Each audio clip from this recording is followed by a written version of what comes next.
মধুমিতা, এরকম একটা সঙ্গী খুঁজছিলাম বোধহয়।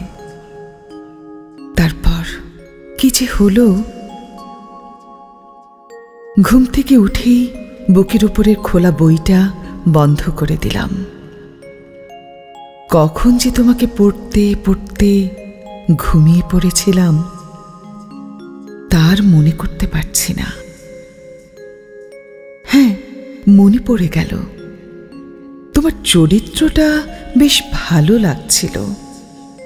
ঠিক তখনই রেখে দিলাম, অনেকটা ইচ্ছে করেই।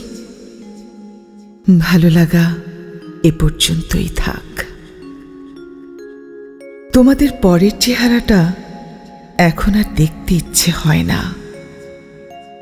শুনেছি ক্ষণিকের ভালো লাগাটাই প্রেম, সারা জীবনের দায়িত্ব নেওয়াটা ভালোবাসা। ভালোবাসা পাওয়ার ভাগ্য সবার হয় না, সে আমার বহু আগেই জানা হয়ে গেছে। বইয়ের পরের পাতাগুলো আর উল্টাতে ইচ্ছে হচ্ছিল না, তাই রেখে দিলাম। হারাবার ভয় বোধহয়।